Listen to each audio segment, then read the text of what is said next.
Mesdames et messieurs, bonsoir. Merci de rester sur l'ORTM à toutes et à tous. Bienvenue dans notre espace qui libère la parole, libre expression. Ça s'appelle.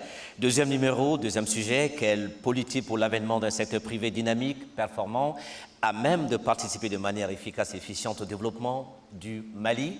Deuxième invité de libre expression, Monsieur le ministre de la Promotion des investissements du secteur privé, Maître Mamadou Gaussou Diarra.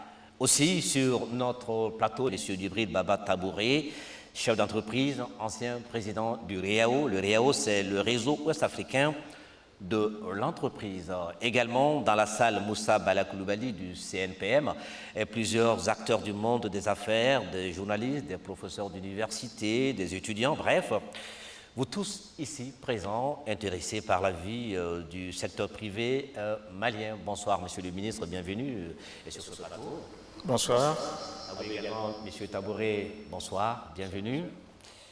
Mesdames et messieurs et chers invités, bonsoir, bienvenue. Alors, nous faisons un zoom sur le parcours de notre invité du jour. Ensuite, nous allons revenir sur ce plateau. C'est un portrait signé Mohamed Ould Mamouni. Nous regardons. Le ministre de la Promotion des investissements et du secteur privé, c'est lui, Maître Mamadou Gaussou Diarra. La quarantaine à peine révolue, l'ex-ministre de la Jeunesse et des Sports, avec lui une riche carrière scolaire, universitaire et surtout professionnelle. Tout commence à l'école de la cathédrale de Bamako où il fait ses études primaires. Le ministre Diarra passe quelques années plus tard son baccalauréat et s'inscrit alors à l'École nationale d'administration à Bamako où il obtient une maîtrise en sciences juridiques. Après, il s'inscrit au barreau du Mali et devient avocat. Cette profession lui ouvre d'autres portes. Il devient consultant à la Commission électorale nationale indépendante CENI, ensuite collaborateur du bâtonnier Maître Tapo et administrateur du cabinet Tapo SCP vers fin 1999. C'est après cette expérience qu'il décide d'aller se former en droit de l'entreprise et de l'investissement à l'Institut international de droit du développement à Rome, en Italie.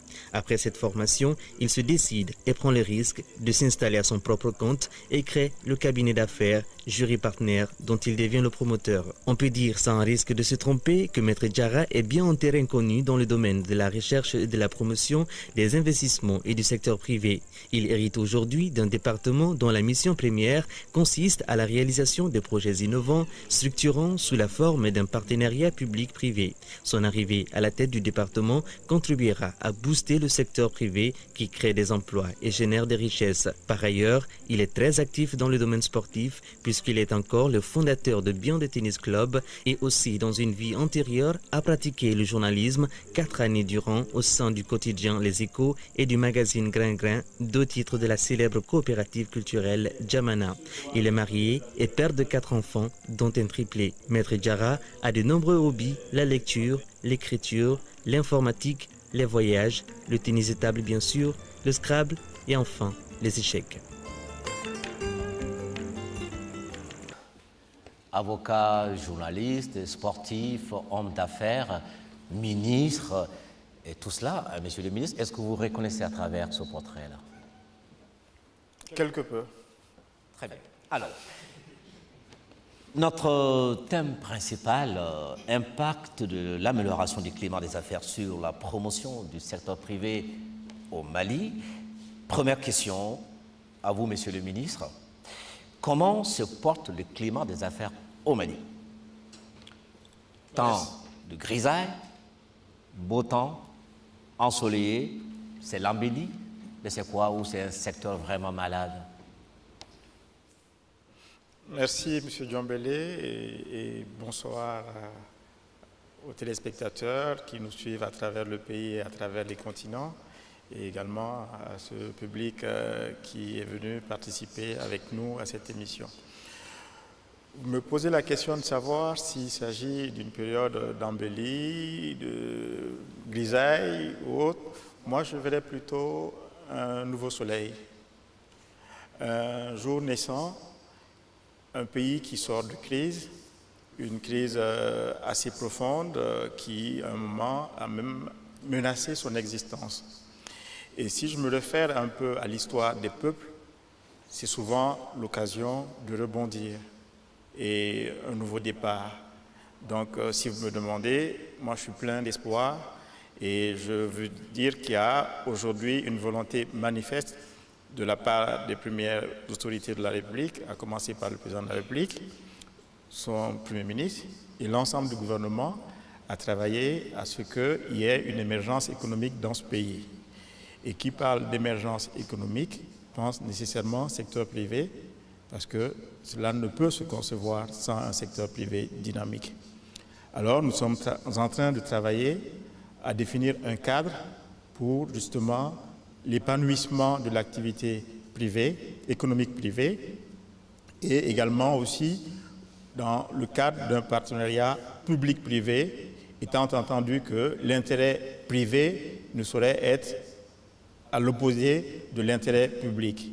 Donc il y a des cadres de concertation pour qu'il y ait une synergie qui permette à un secteur privé d'émerger, d'être dynamique et d'impulser le développement au niveau global dans le pays. Donc, je le dis, nous sommes à une phase où je peux dire qu'il y a un nouveau soleil qui pointe.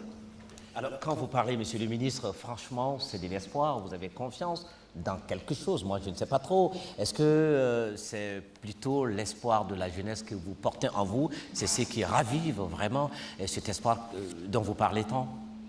Je ne pense pas que ce soit une forme d'optimisme béant. Non.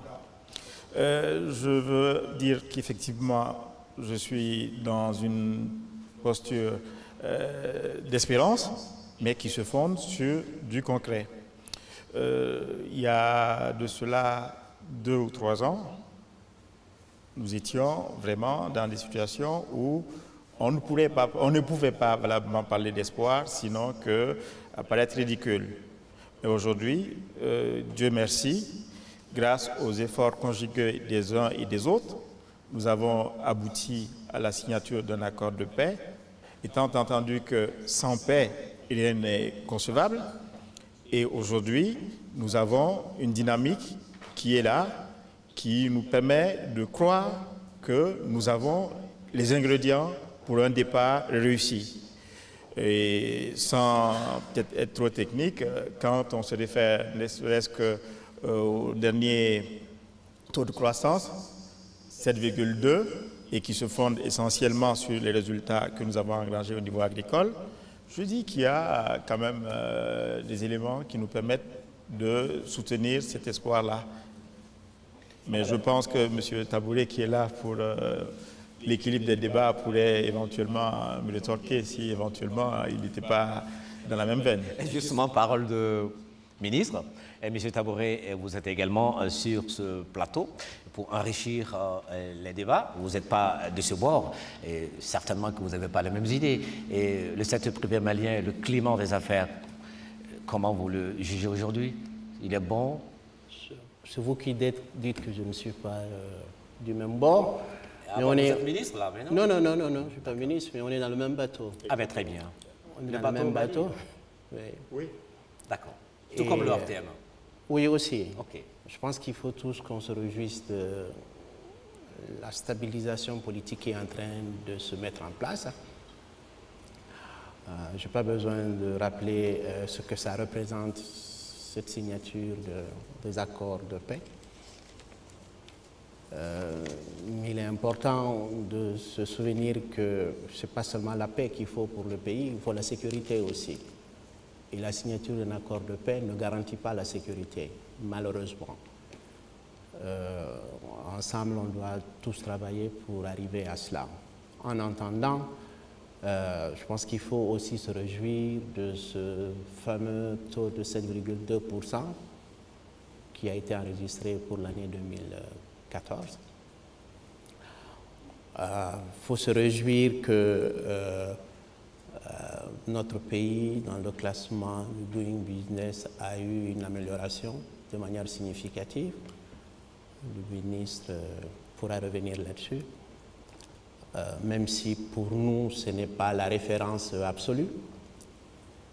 Il reste que c'est très difficile pour des gens qui veulent investir et qui sont dans l'action de production de biens et de services d'assurer une production à des conditions satisfaisantes dans notre pays aujourd'hui. Notre responsabilité à tous est de travailler à faire en sorte qu'il y ait réellement cette amélioration que vous évoquez dans le titre de votre émission, parce que vous parlez de l'impact de l'amélioration du climat des affaires. J'imagine que vous avez vu cette amélioration. Nous attendons, nous sommes dans un dialogue avec l'État où tous les problèmes sont évoqués. Il y en a qui trouvent des solutions, il y en a d'autres pour lesquelles nous attendons toujours. Et c'est au nom de ce dialogue que j'ai accepté de venir pour donner la vision des acteurs de la production nationale. Une vision positive, hein. En tout cas, c'est notre option.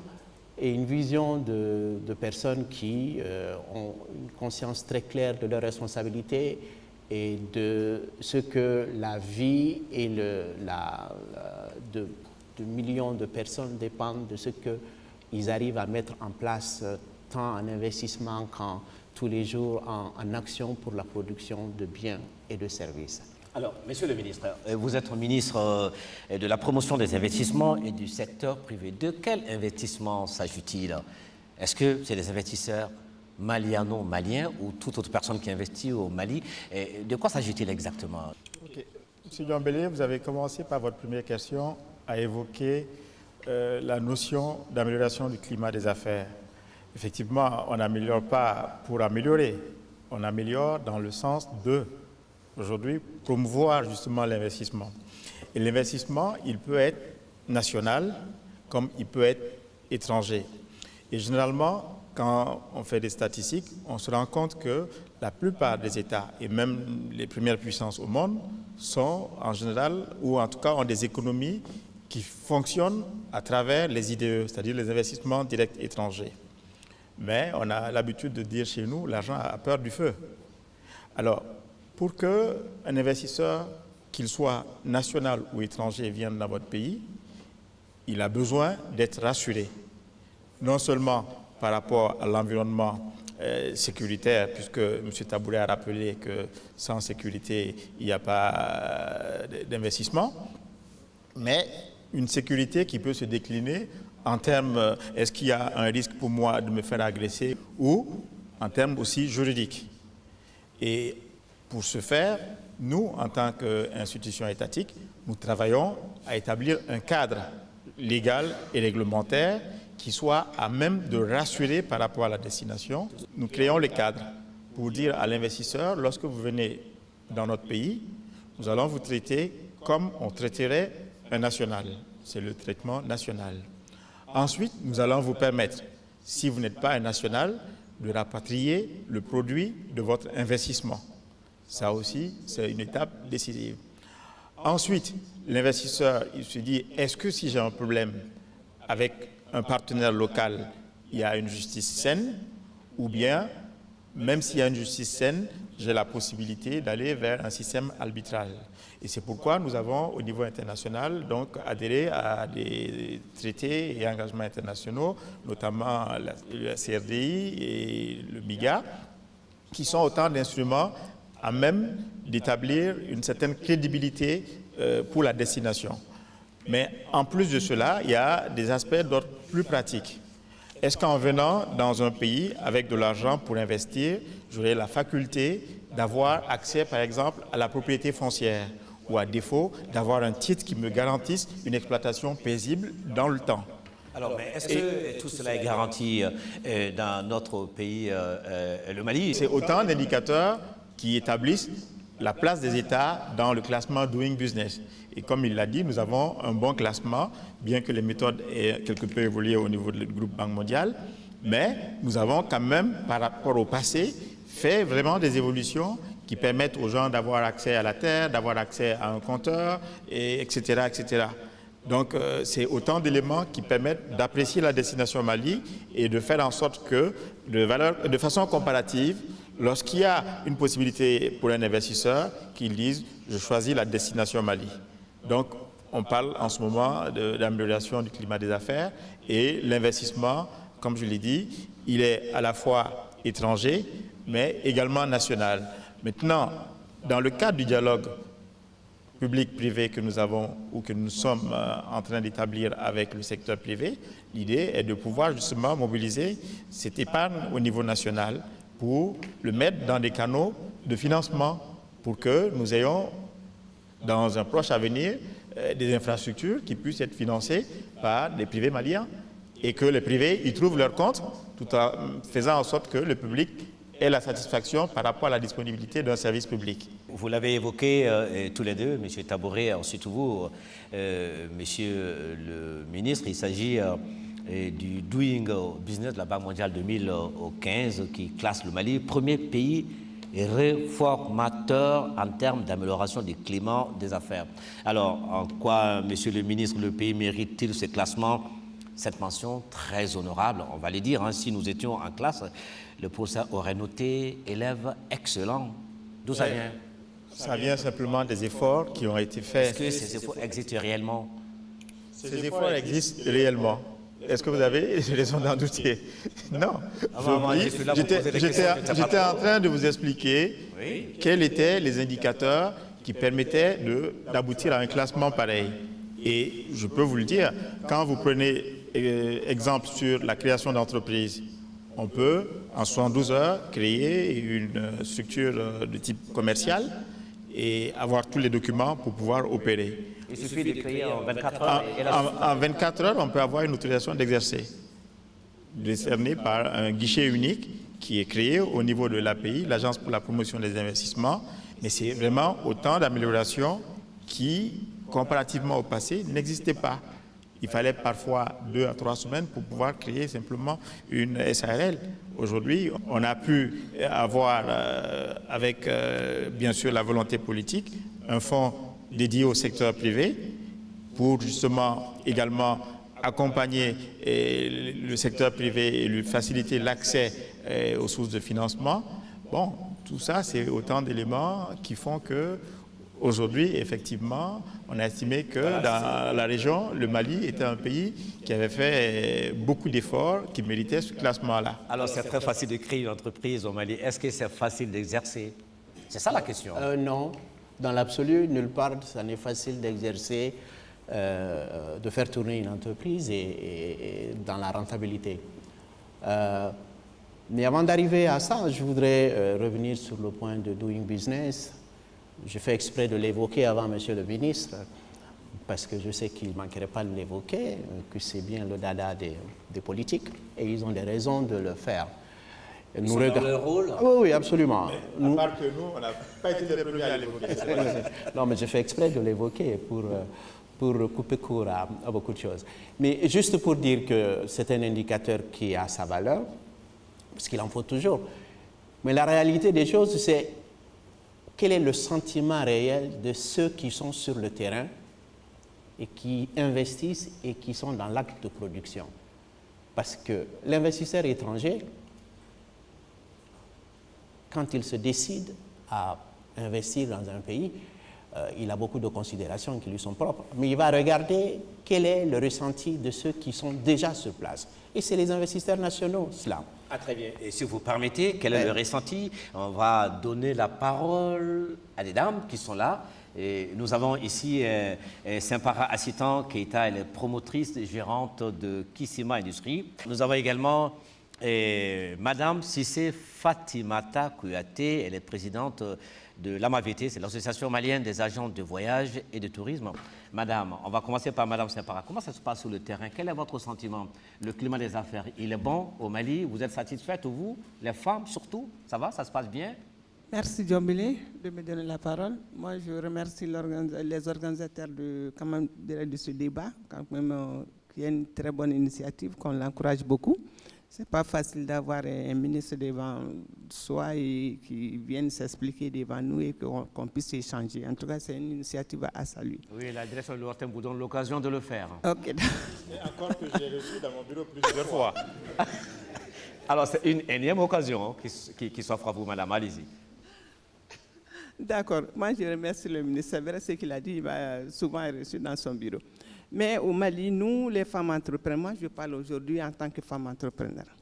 on a des difficultés. Si on parle du climat des affaires, au niveau des femmes entrepreneurs, on a des difficultés, et pas les moindres. Parce que la plupart, les 80% des femmes au Mali qui sont en activité sont dans l'informel. Et au Mali, quand on parle d'informel, c'est des gens qui ne sont même pas pris en compte. Et pour formaliser les entreprises des femmes, ça demande beaucoup d'investissement. Bon, on est en train de faire des investigations au niveau des impôts et tout ça, là, comment est-ce qu'on peut formaliser toutes ces entreprises. Et ça demande beaucoup de choses. Maintenant, nous, on a des conditionnalités vraiment qu'on souhaiterait soumettre au gouvernement par rapport aux femmes. On peut être pris en compte comment par rapport aux impôts. Parce que nous, on veut contribuer à l'économie du pays. Toutes les femmes qui adhèrent au programme sont unanimes désormais de contribuer à l'économie du pays en payant les impôts. Mais les impôts, comment est-ce que ça va se passer avec nous les femmes? Déjà, on est handicapés par beaucoup de choses. Et même pour la famille, c'est la femme chez nous, c'est culturel au Mali, c'est la femme qui va au marché, c'est la femme qui vient préparer pour toute la famille. Donc tout ça, c'est des activités qui ne sont pas rémunérées. Nous, on ne demande pas de salaire, mais il faut qu'on voit ça, comment est-ce qu'on peut prendre ça en compte pour que nous, au moment de contribuer aux impôts, que ça puisse se ressentir sur nos impôts. On va écouter Madame la Présidente de la MAVT également. Donc, ils disent qu'investir dans le secteur du tourisme maintenant, ça équivaut à un suicide. Et quel est votre discours? Oui, Djambélé, je vous remercie. Merci à l'assistance. Merci, Monsieur le ministre.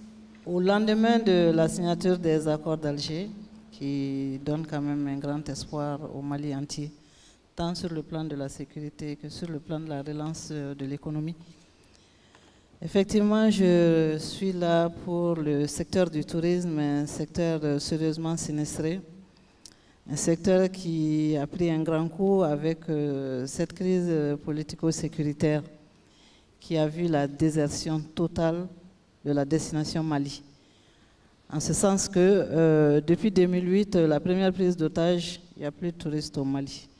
Donc l'activité touristique est à l'arrêt total. Les entreprises touristiques également ont fermé. Pas toutes, mais celles qui ont comme activité unique le tourisme réceptif. Donc les autres entreprises touristiques qui existent font, par exemple pour les agents de voyage, dans la billetterie et dans le pèlerinage. Mais nous avions eu un grand espoir quand on nous avait dit qu'il y a eu une loi d'indemnisation du secteur privé suite à la crise politico-sécuritaire. Malheureusement, cette loi n'est pas explicite par rapport à ce qui est pris en charge, qui est concerné par cette indemnisation. Nous avons pris contact avec ce patronat même, le président du Conseil national du patronat du Mali, pour voir qui était concerné, et on nous a fait comprendre qu'en réalité, il fallait attendre le décret d'application de la loi. Et ce décret tarde à venir. Parce que ce que les gens ne savent pas, les entreprises touristiques sont à l'arrêt, elles sont en hibernation, elles sont en chute libre. Ces entreprises, si elles ne sont pas secourues d'une manière ou d'une autre, pour qu'elles puissent survivre dans l'attente d'une reprise probable de l'activité touristique, au cas où, si par exemple nous avons cet élan suite à la signature des accords d'Alger et que le mouvement global des voyageurs revienne, en ce moment nous pouvons parler de reprise de l'activité touristique. Mais dans cette attente, il faut maintenir les entreprises touristiques en vie pour que, justement, au moment où on va relancer l'activité, qu'on puisse dire qu'il y a des entreprises touristiques. Donc, nous faisons appel à Monsieur le ministre de l'Investissement, même s'il n'est pas concerné par cette prise en compte de la situation actuelle, compte tenu du fait qu'il est dans l'investissement. Mais pour investir, il faut être avec des opérateurs économiques qui sont en situation de pouvoir investir dans une activité qui est dans la relance, qui existe même. Parce que si elle n'existe plus, on ne parlera plus de tourisme, on parlera d'autres secteurs. Et je pense bien que l'industrie du tourisme n'est pas complètement anéantie. En fait, il y a d'autres activités dans l'entreprise de l'agence de voyage. Il y a la billetterie. Dans la billetterie, aujourd'hui, vous savez, nous sommes à la commission zéro. Nous avons même fait une grande campagne de communication par rapport à la double fréquence du paiement. Parce que les agences de voyage qui vendent des billets d'avion doivent reverser ce montant aux compagnies aériennes via un système qui s'appelle le BSP. Et ce BSP attend 1 mois pour que les agents de voyage reversent leur vente de billets d'avion. Et aujourd'hui, l'Association internationale des compagnies aériennes a décrété que désormais, au lieu d'1 mois, c'est en 15 jours qu'ils vont demander le paiement des billets d'avion aux agences de voyage. Nous sommes dans cette situation qui, en plus de la commission zéro, pénalise fortement les agents de voyage et nous avons demandé à ce que tous nos partenaires nous accompagnent dans l'application de cette double fréquence-là. Il y a une activité, mais une activité très morose. Il y a une activité, mais une activité qui fait du surplace compte tenu justement de cette crise sécuritaire que nous avons vécue. Et en plus de ça, nous avons l'activité pèlerinage. L'activité pèlerinage où aujourd'hui, d'autres agences de voyage qui faisaient autre chose sont revenues elles aussi dans le pèlerinage parce que quand on est agent de voyage, on est habilité à faire cette activité-là qui aussi bientôt va se retrouver dans la même situation que les autres activités. Donc, nous sommes vraiment dans la morosité globale pour les agences de voyage et nous faisons appel au ministre de l'Investissement pour voir comment on peut investir dans un secteur en souffrance pour que le secteur puisse se repartir au même titre que les autres activités dans la relance globale. Alors, ça fait beaucoup de questions posées à Monsieur le ministre, mais d'abord, on vous avait arrêté sur votre lancée, Monsieur Tabouret. Vous bouclez cette partie, et puis Monsieur le ministre va répondre à cette série de questions évoquées ici. Oui, en fait, moi, je me réjouis que vous m'ayez coupé et donné la parole à des acteurs qui sont sur le terrain comme moi et qui viennent de vous donner le tableau que j'aurais peut-être eu des difficultés à présenter plus clairement. Je me réjouis que toutes les deux aient été très claires avec des précisions. Je vais parler d'un peu plus de généralité. J'étais en train de dire que la promotion des investissements, comme elle est conçue dans beaucoup de pays, on regarde l'investissement direct étranger. Ça concerne les très grosses entreprises. Mais dans tous les pays du monde, c'est la PME qui est l'ossature de l'économie. C'est la PME qui donne de l'emploi. Et la PME nationale dans notre pays, ce qu'elle vit, c'est ce qui vient d'être dit par les deux dames. Quand on regarde des secteurs comme ceux de l'industrie, dans notre pays aujourd'hui, elles sont en train de fermer presque toutes. Ça n'a pas commencé depuis 2012, ça a commencé depuis un certain temps. Il est important, Monsieur le ministre, qu'on prenne ensemble conscience que nous sommes dans un déclin au niveau industriel. On n'a jamais été un pays industriel, mais le peu d'industrie qu'il y avait dans ce pays est en train de partir. Les entreprises sont en train de fermer. C'est pour ça qu'en dépit de ce taux de croissance qui peut être réjouissant, en dépit de ce classement de Doing Business, le sentiment réel de ceux qui sont sur le terrain, c'est l'expression de Mme Cissé, bon, c'est une certaine morosité. Ce n'est pas vrai pour tous les secteurs. Le commerce dans notre pays, depuis toujours, s'en sort très bien. Et ce n'est pas des gros investissements, le commerce.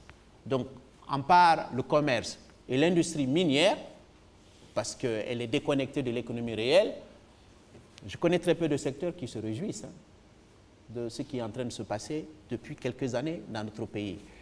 Alors, est-ce que dans un contexte comme celui-là, on va avoir la capacité d'attirer des investisseurs étrangers nationaux?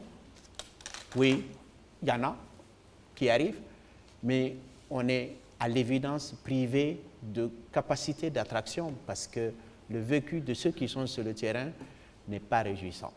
Alors, le tableau, il est noir, Monsieur le ministre, quand on se réfère à ce qu'ils disent les acteurs du secteur. Pas contents.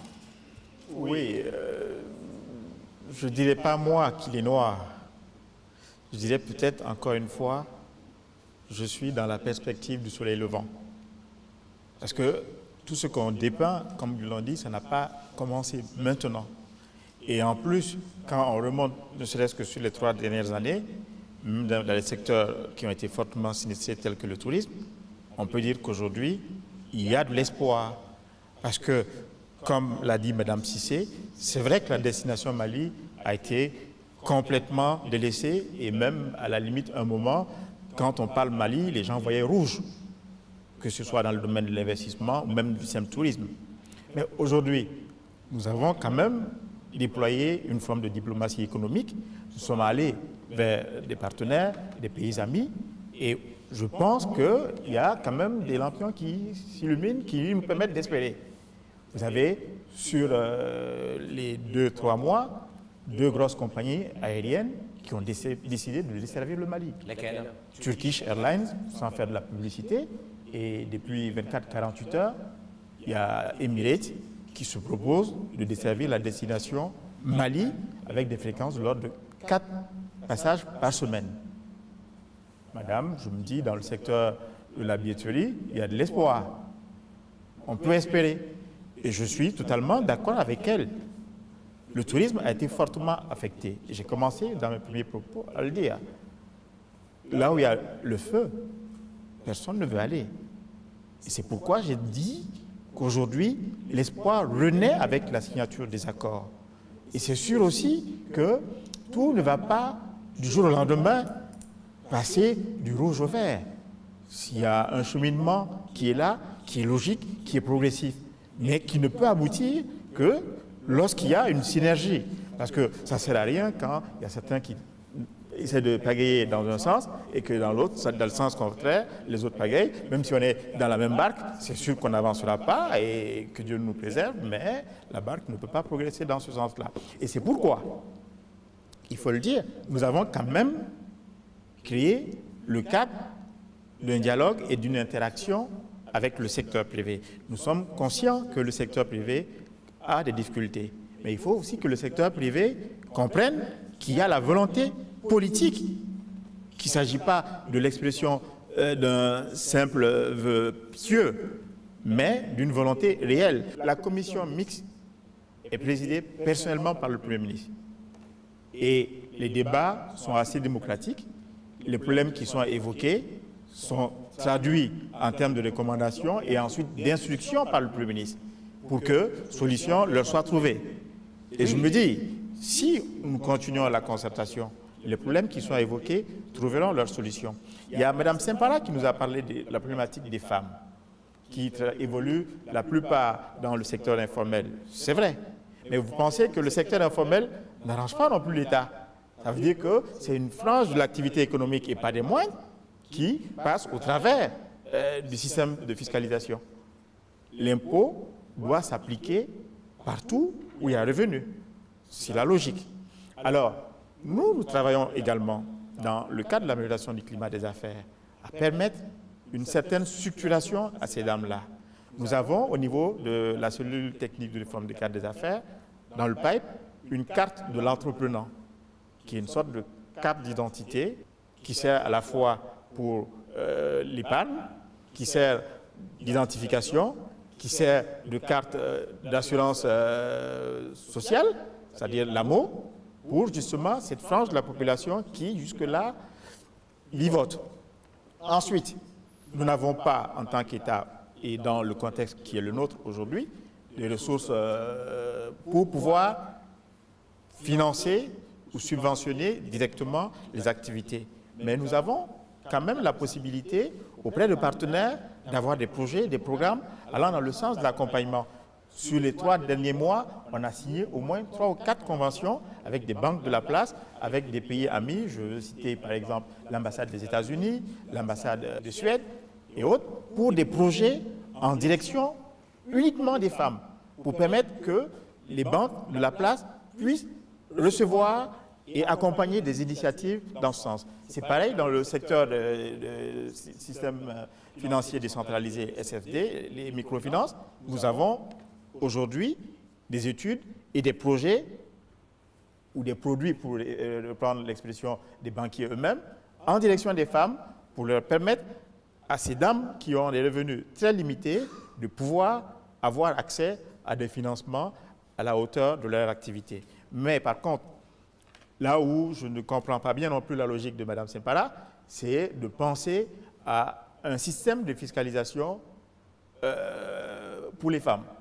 Situation particulière, la mesure particulière. Oui, la mesure particulière peut consister à permettre à une personne, parce qu'elle est femme et elle veut mener une activité économique, l'accès à un financement qui n'est pas ouvert à tout le monde. Ça, c'est une mesure particulière. Mais s'agissant des devoirs vis-à-vis de l'État, je me dis, il n'y a pas de sexe en ce moment. Tout citoyen a les mêmes devoirs vis-à-vis de sa patrie. Et donc, la même part contributive au prorata, parce que les impôts, ce n'est pas un montant fixe, c'est un montant selon le volume financier que l'on brasse.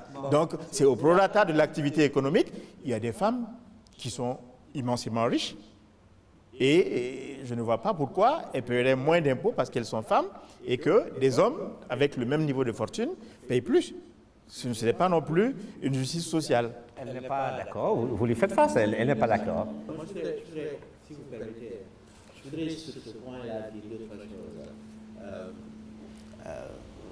Vous avez évoqué le dialogue qu'il y a entre l'État et le secteur privé. Je confirme que ce dialogue est constant et il est placé au niveau le plus élevé, au niveau du Premier ministre, c'est très important. Vous avez évoqué aussi de la case qui brûle et puis voilà du feu qui est éteint. Moi, je voudrais qu'on reste sur une telle image. Non, je ne suis pas sur l'image de la case qui brûle. Non, non, vous l'avez dit, Non, mais... un pays qui avait un nord où il y avait effectivement des coups de feu. Oui. Et aujourd'hui, c'est fini. Enfin, Dieu merci, c'est arrêté. nous avons une amorce de solution. C'est une avancée. Oui. Je ne nie pas ça, mais en fait, vous êtes en train de parler d'un autre sujet qui n'est pas mon propos. Mon propos... Vous avez dit qu'il y Non, avait non, mon le propos... feu à la case. Non, le feu... C'est une image que je ne partage pas. C'est vous qui l'avez évoqué. Non, non, non. Si, j'ai dit qu'on a un pays où il y avait une situation de guerre. C'est une réalité. Très bien. Alors, prenons cette situation de guerre, elle est finie. D'autres sont venus nous... Non, je n'ai pas dit qu'elle est finie, j'ai dit que nous avons signé un accord de paix et j'ai dit que ça ne peut pas passer du rouge au vert, mais que c'est un processus qui peut aboutir si tout un chacun s'y employait et si on se serrait un peu les ceintures.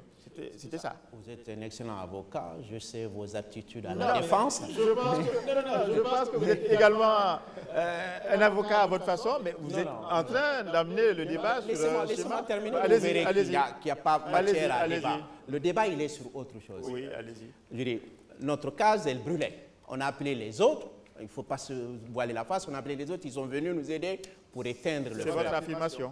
Oui, Ok. bien sûr. Voilà. Je ne suis pas sûr qu'il y a d'autres personnes qui ont un avis contraire. Peut-être vous. Aujourd'hui, cette case qui était en feu, aujourd'hui, le feu est éteint. Je ne comprends pas pourquoi on ferme la porte de cette maison, parce que c'est ça qui est en train de se faire aujourd'hui. On a rendu difficile l'arrivée des étrangers dans notre pays avec cette histoire de visa.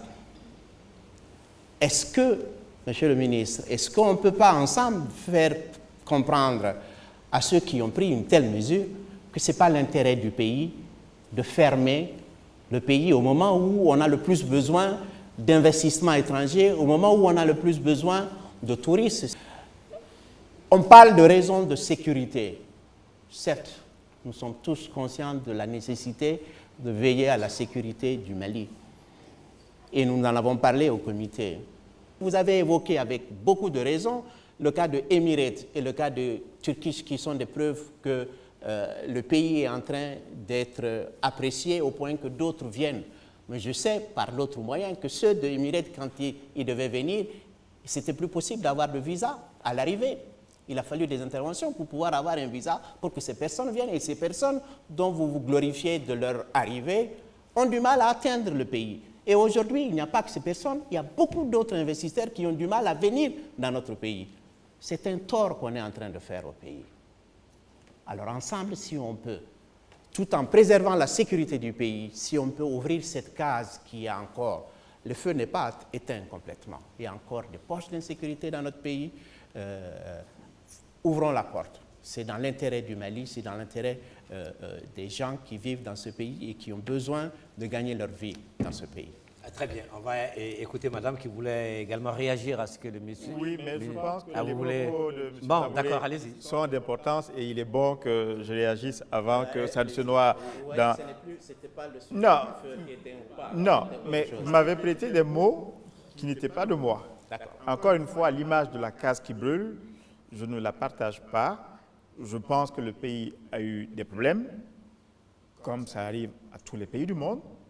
Et nous avons, à un moment donné, un Malien responsable, avec l'accompagnement de la communauté internationale, pu amorcer le chemin du dialogue qui, j'en suis convaincu, nous permettrait rapidement d'oublier ce qui, pour moi, n'aura été qu'un mauvais rêve.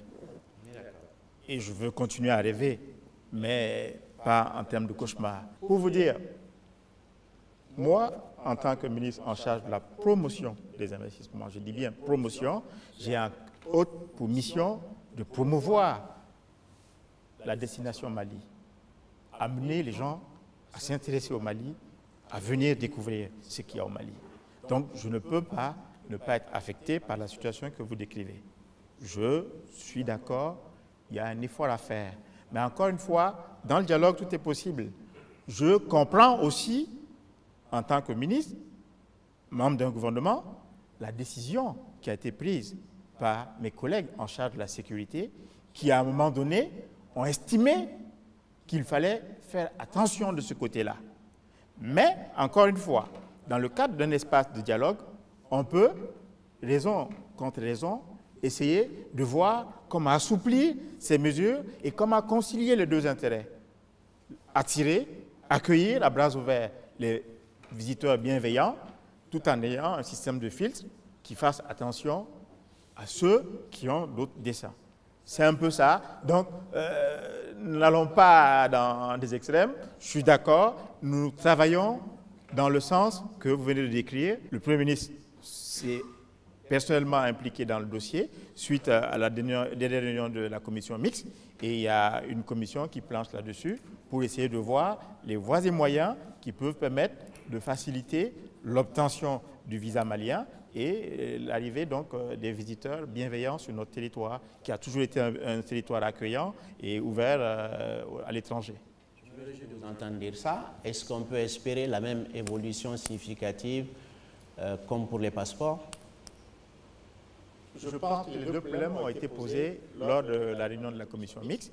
Et je vous l'ai dit, à la suite de cela, il y a eu des instructions du Premier ministre à l'endroit de différents ministres dans le sens de travailler à résoudre rapidement ces deux questions. Et vous avez vu déjà des avancées par rapport au passeport, et je peux vous dire que dans les jours à venir, il y aura des avancées par rapport à cette question de visa. Le Mali, encore une fois, est une terre d'accueil. Le Malien est accueillant. Nous n'allons pas changer nos habitudes parce que simplement nous avons connu une période de conjoncture. Mais quand ça arrive, on est obligé de s'ajuster, et nous sommes en train de le faire. Très bien. Alors, Madame Saint-Para. Ce que je veux que Monsieur le ministre comprenne, acceptez par exemple que 1 million de femmes vous paye 3 000 francs chaque femme par an, que l'État ait ces 3 milliards dans ses caisses, ou bien laisser 1 000 femmes vous payer des miettes et que les restes, on les considère dans l'informel. Si je veux que les femmes deviennent formelles, c'est pour qu'on puisse mieux réclamer nos droits. Parce que si tu ne t'acquittes pas de tes devoirs, tu ne peux pas réclamer tes droits. Nous, on a des droits dans ce pays. Les femmes entrepreneurs, on est pénalisés. Donc, il y a beaucoup de facteurs. Vous avez parlé, par exemple, de la carte AMO. Il y a combien de femmes qui ont les maris qui sont fonctionnaires au Mali? Peut-être 10%. Les 90% sont des femmes qui sont dans l'informel, leurs maris aussi. Nous, on a fait des investigations au niveau de l'INPS pour qu'on puisse avoir l'AMO et puis qu'on puisse cotiser les frais sociaux. Avec l'INPS, ils nous ont fait savoir que chaque 3 mois, il faut payer. On est en pourparlers, on dit que non, il faut voir, nous, on peut payer par mois. On ne peut pas dire on ne peut pas faire ça dans un pays. Il y a trop de coutumes dans notre pays. M. Djambélé, je ne sais pas, je reviens encore une fois sur mes propos. Pour moi, je ne fais pas de distinguo entre une femme milliardaire et un homme milliardaire. Pour moi, le milliard, si c'est le résultat d'une activité qui a lieu sur le territoire malien, il est imposable. Si je reste dans la logique qu'elle est en train de profiler, si je permets à une femme de faire des revenus et de ne pas imposer ses revenus, excusez-moi, je n'exercerai pas en mon nom, je ferai tout passer sous le couvert de mon épouse qui va échapper au fisc parce que simplement elle est dame. Mais il faut aussi rappeler que dans un contexte beaucoup plus global, dans l'appréciation même de la base taxable, quand vous êtes marié avec des enfants à charge ou pas, c'est des charges déductibles. Donc, voilà, c'est L'un dans l'autre, ça marche. Madame Cissé? Monsieur le ministre a évoqué tantôt l'existence de Emirates dans la mouvance de la relance, rendue possible grâce à la signature des accords, bien entendu. Est-ce que Monsieur le ministre des Investissements est en train de réfléchir à la création d'une compagnie aérienne qui impliquerait un consortium d'hommes d'affaires de l'étranger et des hommes d'affaires du Mali, plus l'État malien, à l'instar de ce qu'on a vu avec l'ancienne Air Mali? Est-ce que Monsieur le ministre des Investissements pense en cela? Mais moi, j'ai été un peu refroidi par les dispositions nouvelles au niveau de l'aéroport.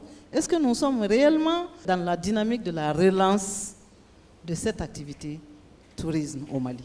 Mais ne serait-ce que pour l'environnement même des affaires, ne serait-ce que pour une spécificité d'un produit touristique, est-ce que le ministre des Investissements est prêt à aller dans ce sens? Je me rappelle que j'ai fait un voyage au Burkina. Je suis parti avec Air Burkina pour 1 heure, Bamako-Ouaga. Pour en retourner, il m'a fallu aller faire Ouaga, Accra, Accra, Lomé, Lomé, Accra, Accra, Bamako, et de 8h à 17h, s'il vous plaît. Parce qu'il n'y a plus de compagnie aérienne, parce qu'il y a Cascaï et quelques-unes dans la sous-région. Est-ce que, monsieur le ministre, est dans la dynamique de voir comment, en tant que ministre des Investissements, on pourrait relancer cette vieille histoire de création d'une compagnie, pas totalement malienne, mais une compagnie qui répondrait justement à ce souci de mobilité des Maliens, de mobilité des voyageurs de et vers le Mali? Alors, je vais aller un peu dans ce sens aussi, en renforce avec ces quelques éléments. Et Madame demande si toutefois on va investir dans le secteur de l'aviation. Moi, je pense qu'il y a également d'autres secteurs stratégiques, comme par exemple la téléphonie, l'énergie ou encore les banques. Là, on ne voit pas tellement la présence prononcée des Maliens. Qu'est-ce que vous faites, Monsieur le ministre, dans ce sens-là? Oui, merci. En fait, ces deux questions se recoupent. La première, celle de Madame, je vous dis, j'ai discuté avec le président directeur général d'une très grande compagnie dont je tairai volontairement le nom, par rapport à l'éventualité de créer avec cette compagnie-là une compagnie nationale malienne, Air Mali. Il m'a répondu ceci. Parce que moi, j'insistais sur le côté avionique en lui disant il faut un avion. Il me dit trouvez une vingtaine d'hommes d'affaires maliens qui soient réellement intéressés par l'activité. L'avion, ce n'est pas un problème. Parce que si localement, il n'y a pas la volonté, il n'y a pas l'appropriation, il n'y a aucune chance que ça marche. Ça vous donne, la confirmation qu'effectivement, nous y pensons et nous y travaillons. Deuxièmement, qu'en réalité, pour revenir à la question de Diombélé, dire que dans le secteur de la téléphonie, il n'y a pas de privé malien, je pense qu'il y a beaucoup de privés maliens, mais qui n'apparaissent pas en nom dans l'actionnariat. Oui. Et ensuite... Les banques. Non, même des individus. Les grands, l'énergie. Même des individus. Oui, dans les banques aussi, c'est pareil. Mais vous touchez du doigt une des problématiques. M. Taboré nous l'a rappelé, nous avons beaucoup d'hommes d'affaires qui sont plutôt dans le commerce. Ça ne crée pas autant d'emplois qu'une industrie. Il a rappelé au niveau pour renverser la tendance, oui, pour sortir les hommes d'affaires du secteur du commerce et les faire venir vers l'industrie. Oui, mais votre débat, je pense, va y contribuer. Il a rappelé le fait que l'industrie malienne soit en péril. Je veux le rassurer quant au fait que nous en soyons très conscients et que nous sommes en train de travailler là-dessus. Il y a le livre blanc qui nous est parvenu et je me dis dans le cadre du dialogue qui est en cours nous pouvons ensemble faire reculer un peu les barrières qui sont autant de freins actuellement à l'épanouissement d'un tissu industriel parce que, encore une fois, sans industrialisation, je me dis, il y a peu d'espoir que cette économie-là puisse reprendre parce que nous ne faisons que consommer ce que les autres produisent. Oui, mais ce qui est... Oui, j'arrive, je réponds. Ce que je veux dire, c'est que vous avez des commerçants qui sont surliquides, mais qui thésaurisent ou qui font des placements ailleurs. Il faudrait que le secteur privé aussi s'emploie à travailler et à faire en sorte que ceux qui sont liquides, au lieu d'aller faire des placements boursiers ou des placements dans des entreprises multinationales dans d'autres pays, se disent qu'ils ont un devoir d'injecter cette manne dans l'économie nationale. Donc, et ça, vous mettez la balle dans le camp des oui, je retourne privés. la balle au secteur privé et je me dis, c'est un message que je leur ai donné en privé et que puisque vous me donnez l'occasion, je me dis, ce pays, il se fera, mais il se fera par des Maliens et nécessairement avec des capitaux maliens aussi. Et je peux vous dire qu'au Mali, il y a des gens qui ont beaucoup de cash flow, mais qui ne les injectent pas, même dans le tissu industriel. Mais justement, quelles sont les stratégies dont vous disposez pour les encourager à aller vers ça? Vous, c'est votre travail aussi, vous avez regardé, vous avez vu, bon voilà, ce côté-là, il y a la faiblesse, c'est là que ça coince.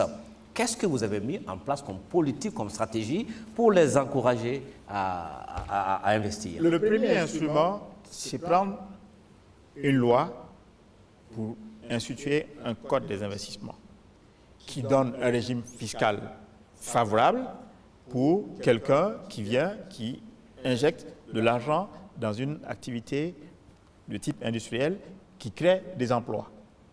Ce qui est pas mal. Mais en plus, par secteur d'activité, nous avons des systèmes qui sont là, sous forme de contrat-plan, avec des facilités qui leur donnent la possibilité de tenir et de concurrencer des produits de même type, d'autres provenances. Il y a une volonté politique. Et je l'ai dit, ils ont fait parvenir un livre blanc qui contient un certain nombre de propositions, notamment allant dans le sens de certaines réformes fiscales, que nous sommes disposés à regarder avec un œil bienveillant. Et je le dis encore une fois, tant que nous maintenons le cadre partenarial, tout est possible. Je pense qu'on ne peut pas dire que les commerçants maliens n'investissent pas dans l'industrie.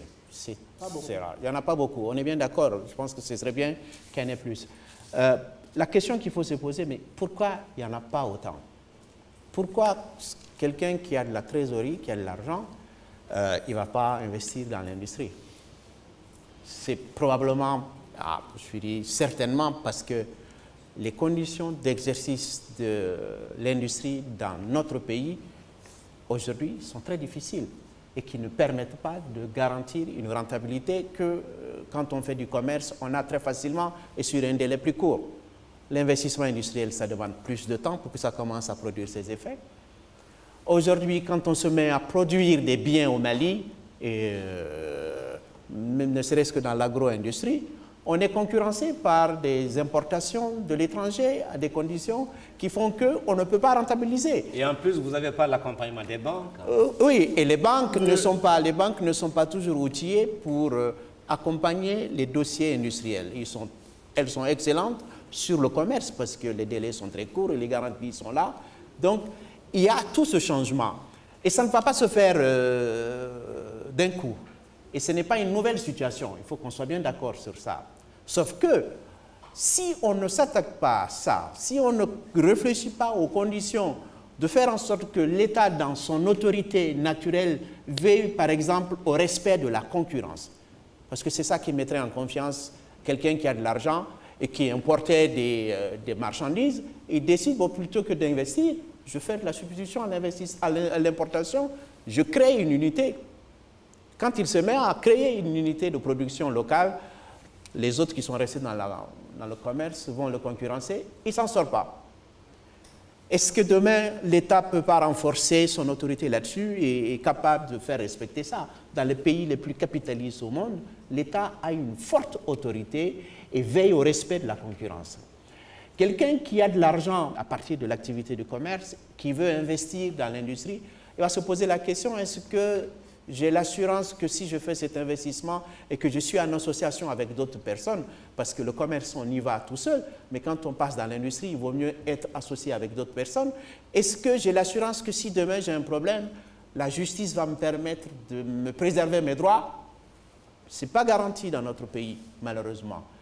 Peut-être qu'il faut que le ministre de la Promotion des Investissements et les autres continuent ce travail qui ferait en sorte que les investisseurs se sentent un peu plus sécurisés et que si demain il y a un conflit, parce que toute vie en groupe crée des situations de conflit et que demain, en cas de conflit, le droit va être dit, pas seulement au profit de celui qui a apporté plus d'argent, mais à celui qui a raison. Monsieur Taboulé, en suivant votre raisonnement, est-ce qu'un commerçant n'a pas de contentieux qui peut l'amener en justice? Il en a. Alors, pourquoi ça ne l'empêche pas de faire du commerce? Il fait du commerce. Si. Je dis simplement, c'est que les gens ont une logique. Le commerce est plus simple. Et l'industrie comporte plus de risques en apparence.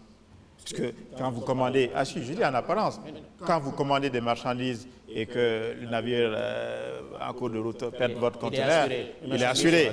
Ok, mais l'industrie aussi peut être assurée. Maintenant, le risque, il peut être au niveau de l'écoulement de la production. Mais c'est un risque qu'il faut prendre. Et oui, mais qui n'est pas assurable. Oui, non, qui n'est pas assurable. Mais ce que je veux dire, c'est que par votre développement, vous me donnez raison. C'est-à-dire que les gens ont de l'argent, mais ils ne sont pas prêts à faire l'investissement dans l'industrie parce que c'est un risque à prendre. Et je dis, quand on croit au développement de son pays, ailleurs, ce n'est pas autre chose. Hein. Encore une fois, je ne vais pas donner d'exemple de pays, mais pas loin, vous allez voir, c'est des investisseurs nationaux qui ont osé prendre le risque et même maintenant qui commencent à s'exporter dans nos pays. Hein, vous voyez, par exemple, dans le domaine de la cimenterie, vous allez voir. Nous avons du potentiel ici. Pourquoi vous ne pouvez pas trouver au niveau local des capitaux pour... Vous allez prendre l'exemple de l'aviation. Pourquoi vous ne trouverez pas des capitaux nationaux? Vous allez trouver qu'à un moment donné, pendant qu'on avait des problèmes, pour avoir une compagnie aérienne, vous aviez 4 ou 5 individualités qui alignaient chacun un avion au départ de Bamako en disant qu'ils veulent exploiter une compagnie avec un seul aéronef. Mais pourquoi ils ne se mettraient pas ensemble? C'est ça aussi. Je me dis, c'est beau, c'est bien de tout ramener au niveau de l'État. Mais vous voyez aussi, au niveau du secteur privé, à mon avis, il y a des choses à faire. Les conditions pour que les gens se mettent ensemble, c'est quand il y a une difficulté, qu'on ait l'assurance que le droit va être dit. Quand il y a une difficulté, que les majoritaires n'écrasent pas les minoritaires. C'est ça les conditions pour que les gens se mettent ensemble. Mais on est en train de rentrer dans un autre débat. Je reviens sur le malentendu ou l'apparent malentendu que vous avez évoqué concernant pourquoi le commerçant qui connaît des risques dans la pratique du commerce cesserait ou en aurait plus dans le cas de l'industrie. Mais quand on rentre dans l'industrie, dans beaucoup de cas, on est obligé de s'associer. Pardon. Non, il y a un risque. Hein? Oui. Non, mais il est plus grand, le risque, puisqu'il y a d'autres partenaires qui sont des partenaires techniques, qui sont des partenaires financiers. Et je vous dis, quand il y a, dans ce cas-là, il y a des contentieux, le taux de propension d'avenance du contentieux est plus élevé que si on est tout seul. C'est la réponse que je vous donne. Pour reprendre une expression peut-être des assureurs, la sinistrabilité va être pareille pour un commerçant que pour... Non, je veux dire en tout cas qu'on ne peut pas vouloir que le pays se développe et qu'on ait risque zéro pour soi. Non, on est d'accord. Non, à un moment donné, il faut qu'il y ait des gens qui acceptent miser sur le pays. Non, on est d'accord. On est d'accord. Dites-nous, est-ce qu'il est vraiment facile d'investir au Mali? Premièrement, vous allez me dire oui, en 3 jours on va créer une entreprise, mais est-ce que également il est facile d'assurer la pérennité? Si oui, qu'est-ce que vous faites pour accompagner les investisseurs? Écoutez, facile d'investir au Mali, sans hésiter, je vous dis oui. Vous venez, les gens ne vous poseront pas de conditionnalité autre que ce qu'on peut raisonnablement attendre de la part d'un État. Donc, il n'y a aucune barrière. Mieux, nous avons un code qui vous fait des facilités et qui vous incite à mettre un peu plus d'argent et à créer plus d'emplois. Maintenant, les barrières, il faut parler objectivement. Les gens se disent, nous avons un marché qui paraît étroit. Et les gens ont parfois des visions aussi qui ne vont pas plus loin que nos frontières. Je me dis, à la limite, je suis tenté même de parler Bambara. Oui, Il faut que Ara Cléa, mais Cléa dans le sens positif, c'est-à-dire qu'on soit jaloux dans le sens positif en se disant, celui-là, il a réussi quelque chose de magnifique. Il faut que je puisse faire autant. Aujourd'hui, nous sommes là en train de consommer et je vous dis, parfois, vous allez trouver que les produits que nous importons sont à l'origine produits par des entreprises où nous avons nos propres nationaux qui sont actionnaires. Alors qu'ils peuvent bien entamer une entreprise industrielle localement. Mais on se dit, il vaut mieux prendre des parts là où ça réussit déjà. Moi, je me dis, on ne peut pas réussir sans risque. Ensuite, avec de l'ambition, on peut produire du Made in Mali et faire en sorte que le Made in Mali soit vendu dans tout l'espace CEDEAO. C'est 300 millions de consommateurs. Aujourd'hui, il y a des pays amis qui ont des investisseurs qui sont intéressés par le Mali. Pourquoi? Parce qu'ils se disent que c'est la porte d'entrée CEDEAO. Quand ils arrivent à avoir le label Made in Mali, ils peuvent exporter. Mais ils n'ont pas forcément plus de moyens que certains de nos concitoyens qui sont là, qui peuvent faire la même chose. Et je me dis, dans le cadre de la concertation, soyons positivement jaloux pour notre pays et ayons de l'ambition. Alors, monsieur le ministre, c'est autre aspect. On sait que notre pays est un pays en construction, en chantier, mais le constat amer que les entreprises maliennes brillent par leur absence sur les grands chantiers d'infrastructure. On voit les étrangers qui viennent exécuter les travaux sur place ici. Les Maliens ne peuvent même pas postuler parce qu'on va demander des références. Pour avoir des références, il faut d'avoir exercé. Et qu'est-ce qui ne va pas? C'est le matériel qui n'est pas là, les hommes ne sont pas là, ou le financement, qu'est-ce qui ne va pas? Pourquoi ce n'est pas les Maliens qui peuvent le faire? Comme vous ne voulez pas citer de pays, je n'en citerai pas non plus, mais nos plus proches, là, c'est eux qui viennent compte de route au Mali ici. Et nos entreprises, où sont-elles? C'est l'État qui ne les accompagne pas. Qu'est-ce qui ne va pas? Où est-ce que ça coince, monsieur le ministre? Et qu'avez-vous à votre niveau là-bas en tant que ministre des investissements, de la promotion des investissements, pour qu'on puisse voir désormais les Maliens construire des routes à Bamako? Et du secteur privé. Du secteur privé, voilà. Parce que les deux ne sont pas à dissocier. Alors, je vous dis simplement ceci. Un, les entreprises maliennes sont à même de venir en compétition sur les travaux. Mais les travaux sont parfois financés avec de l'aide extérieure. Et cette aide-là peut avoir des conditionnalités. Quand vous avez une banque d'un pays ami qui finance, généralement, ils vont mettre une clause pour dire qu'il faut que les entreprises qui sont capables de soumissionner soient sélectionnées parmi leurs nationaux. Bon, excusez-moi, c'est de bonne guerre. Mais quand il n'y a pas ces conditionnalités-là, les entreprises maliennes, de plus en plus, soumissionnent, mais en groupement avec des compagnies étrangères. Pourquoi en groupement? Parce que rarement vous trouverez une compagnie malienne qui ait une certaine taille capable de finir seule ces marchés-là. Mais pourquoi? Parce que, je veux être peut-être un peu critique, parce que rares sont celles qui réinvestissent dans leur activité. Les gens font des marchés et parfois ailleurs. Je suis désolé. Prenez dans le domaine, comme vous le dites, du BTP, les entreprises qui ont réellement des équipements. Ça se compte sur le bout des doigts. À un moment, il avait même été question de créer une sorte de GIE pour avoir des équipements. Mais là aussi, encore une fois, si seul on ne peut pas soulever la pierre, deux doigts peuvent le faire. Une main, encore plus. Et plusieurs mains, on déplace des montagnes. Mais encore, faudrait-il que nous soyons dans une logique, de nationalisme, je n'ai pas peur du mot, qu'on en veuille pour son pays, et qu'on soit dans une logique positive en se disant qu'il y a besoin de synergie pour pouvoir avancer. Je vais vous dire que dans ce que vous dites, il y a quand même une atténuation, et là je vais me risquer de donner un nom. L'entreprise Sira, dans le BTP, est bien présente sur des marchés, pas uniquement au Mali, mais sur l'Afrique. Il y a un grain de sable dans l'océan. Oui. Une seule. Oui, Non, mais non, ça, Dans tout le Mali, on cite un seul exemple. Encore une fois, non, j'ai dit pour donner un exemple. D'accord. Mais encore une fois, Vous en c'est avez pour dire, un deuxième? c'est pour dire simplement, encore une fois, c'est pour dire encore une fois que avec la volonté, l'espoir est permis. Et le soleil, encore une fois, il pointe à l'horizon. C'est ce que je vous ai dit au début. Alors, Permettez-moi, je s'il vous me plaît. retourne Monsieur encore Diomele. vers vous pour vous demander qu'est-ce que vous faites pour que cet exemple que vous venez de citer soit contagieux. Monsieur Diomele, vous avez Puisque- posé cette question plusieurs fois, vous Oui. n'avez pas la réponse. S'il vous plaît, permettez-moi. D'accord, de proposez quelque chose. Oui. Un, je confirme l'exemple qu'il dit pour Syrah. Des exemples de Syrah, pas dans les mêmes proportions, mais des entreprises maliennes qui ont pris des positions dans d'autres pays africains. Il y en a, je peux vous en citer une douzaine. D'accord? C'est une tendance nouvelle qui est en train de se développer. Il faut s'en réjouir. Il faut l'accompagnement de l'État pour favoriser ça. La question de base, c'est quoi? C'est celle de est-ce qu'il est facile d'entreprendre dans notre pays? Voilà. Eh bien alors, revenons à cette question et répondons aux contraintes qui se posent. Monsieur le ministre a demandé d'aller avec le Made in Mali. Votre pays n'a même pas de code. Il n'y a même pas de code pays au Mali.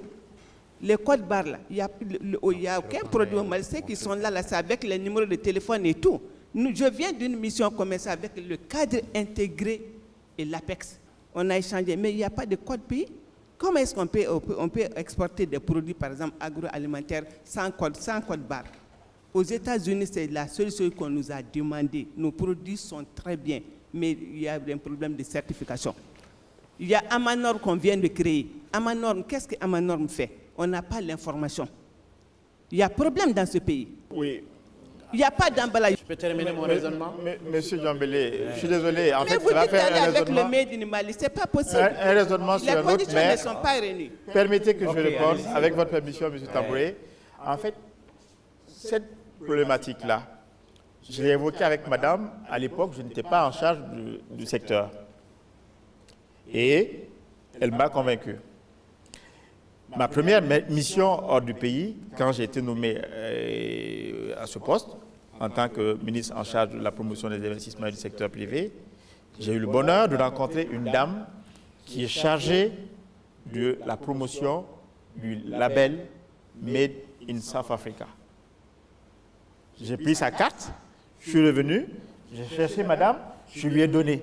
J'ai dit, madame, entrez en contact avec elle et puis je suis prêt à vous accompagner pour que, ensemble, nous puissions avoir ce code pays que vous avez tant demandé. Et je ne rate pas une occasion pour qu'on puisse promouvoir. Mais en retour, madame, je vous retourne la question, est-ce que vous m'êtes revenu avec la question? J'ai avec moi la carte, la photo. Oui, oui. Oui. Mais moi, on s'est vu après ça. Je vous ai retourné la carte, vous avez dit non, vous avez la photo. Oui, de la garder parce que je vous donne le dossier. Et moi voilà, mais vous ne m'avez pas donné le dossier. Non, vous ne m'avez pas. Non, on ne peut pas aller vous voir comme ça. Madame, la première fois que je vous ai reçu dans mon bureau, vous n'aviez pas rendez-vous. Je n'avais pas rendez-vous. Non. Vous êtes venu, je vous ai reçu. Ok, par rapport à cet aspect, moi j'ai eu à amener le statut de GS1 au Mali ici. GS1 qui est la fusion des normes américaines et européennes, je l'ai amené ici à l'époque, depuis 2008. J'ai déposé ça au niveau de la DENI. Il n'y a pas eu de suite. Mais avec vous, je n'ai pas continué parce que je m'attendais que vous m'appeliez pour que vous me remettiez le dossier. Sinon, j'ai la carte, j'ai écrit à la dame, je vous ai dit ça. Bon, maintenant, je crois que vous avez compris maintenant. Oui, Pas compris. On ne peut pas faire le label Mali sans code pays. Il y a pas Ok, de- il Oui, nous mais moi, reste je plus, vous ai on dit, est je presque suis à prêt la à fin vous de accompagner. l'émission. Et je vous ai donné le contact. Et je vous ai même demandé, la dernière fois qu'on s'est vu, je vous ai posé la question, madame, où est-ce qu'on en est? D'accord. On va écouter un instant M. Tabouret et puis on donnera la parole à d'autres. Oui, monsieur Tabouret. Il n'est pas facile d'investir dans notre pays. Et l'investissement, ce n'est pas seulement les formalités, non. C'est dans la pratique après, dans l'acte de production, c'est ça qui conforte l'investisseur. Dans notre pays, quand on a investi, et je l'ai évoqué tout à l'heure, dans l'industrie, on a un problème avec la concurrence déloyale. C'est un facteur qui est on demande au ministre de veiller à ce qu'il y ait une amélioration de ce côté. Nous sommes un pays continental. Ça veut dire quoi? Ça veut dire que les frais d'approche sont élevés pour nous. Et quand on veut investir dans ces conditions-là, les coûts de production sont élevés. Les coûts de production sont élevés parce que l'électricité est plus chère chez nous qu'ailleurs. Et je sais que c'est une préoccupation nationale, mais en attendant que cela soit réglé, il faut qu'on se dise entre nous et très clairement que c'est un frein à l'investissement. Il y a un autre frein à l'investissement, c'est même les hommes. Le pays est plein de diplômés, mais on a des gros soucis pour pouvoir faire travailler les gens. Il y a un gros problème de compétences des ressources humaines dans notre pays.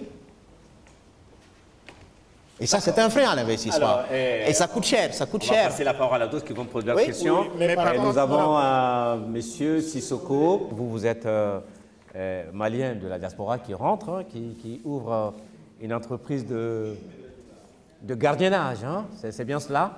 Alors, quels sont les problèmes que vous rencontrez dans votre secteur précis? Je suis ancien sapeur-pompier en France.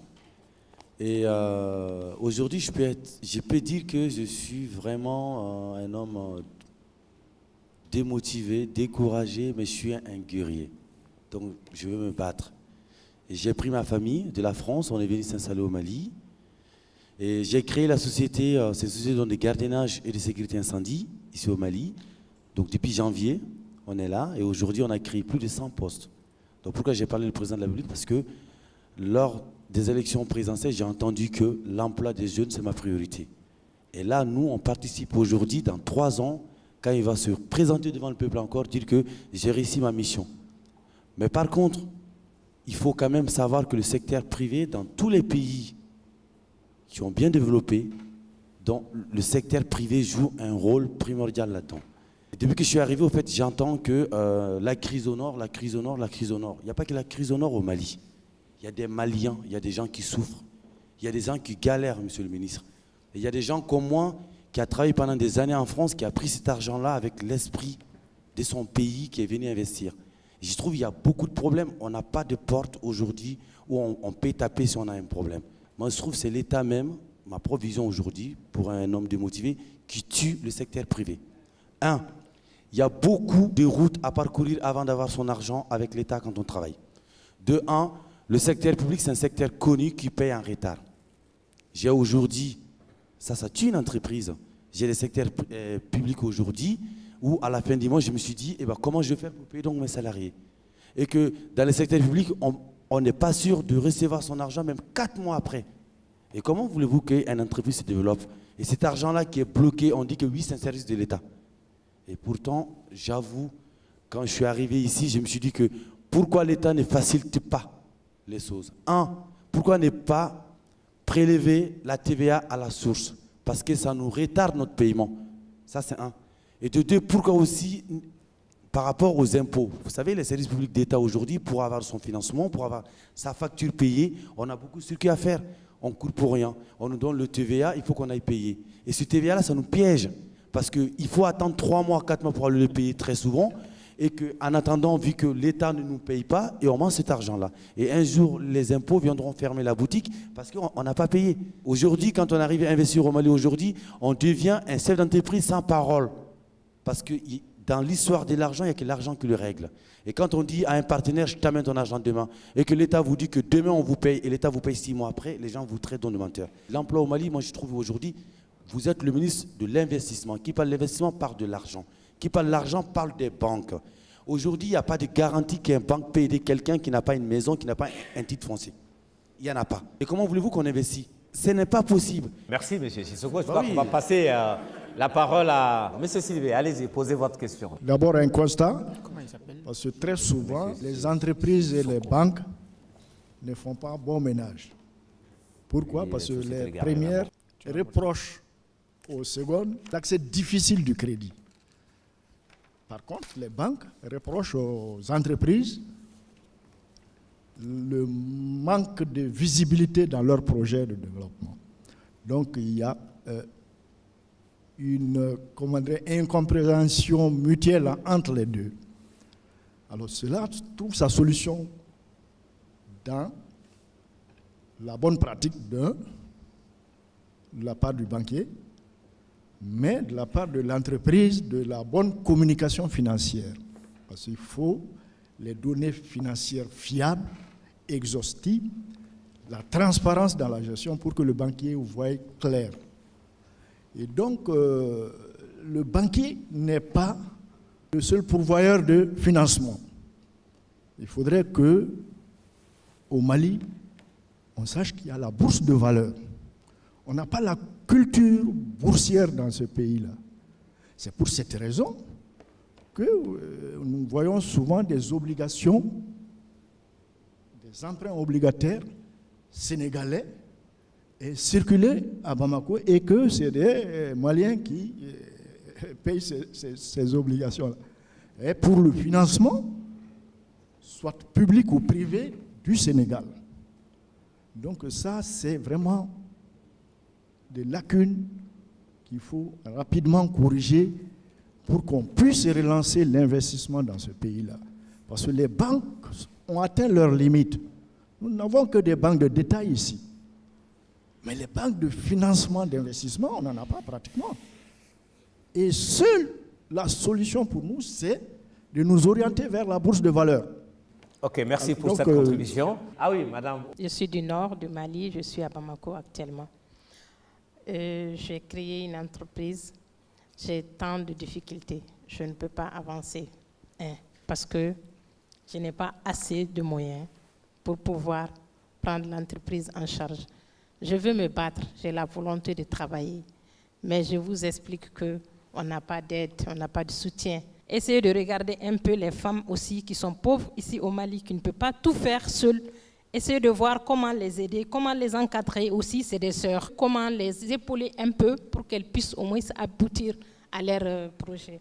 C'est ce que je demande, Monsieur le ministre. Monsieur le ministre, merci. Ça fait un chapelet de questions. Oui, ça fait un chapelet. Je suis tenté de commencer par la dernière intervenante, Mouna.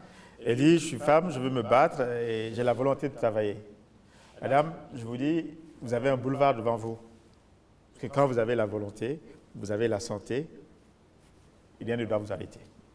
Et ça vaut également pour votre voisin, M. Sissoko. Je comprends qu'il a peut-être eu des désillusions. Il a fait une aventure, je crois. Il a créé une société et il y a des difficultés. Je comprends. Mais vous avez également repris la même expression. Vous avez la volonté de vous battre. Dites-nous quelle faveur nous on peut avoir à votre niveau. Si on est venu ici pour vous rencontrer, Monsieur le ministre, c'est pour vous demander un petit faveur. Dites-nous qu'est-ce que vous pouvez faire aux femmes. Oui. C'est tout. Excusez-moi. Oui, madame, j'en venais, mais si vous avez la courtoisie de me laisser terminer, vous aurez peut-être les éléments de réponse. Vous avez répondu à ma question légèrement et vous Non, je n'ai pas fini. Je n'ai pas fini. Je n'ai pas fini. Mais madame, puisqu'on revient à la question des femmes, je vais vous dire, les femmes, c'est au moins 52% de la population. Aucun pays qui a 52% d'une frange de sa population ne peut négliger cette frange. Ne serait-ce que, puisqu'on voit le ministre en politique, ne serait-ce que sur le plan politique, comment on peut justifier ça?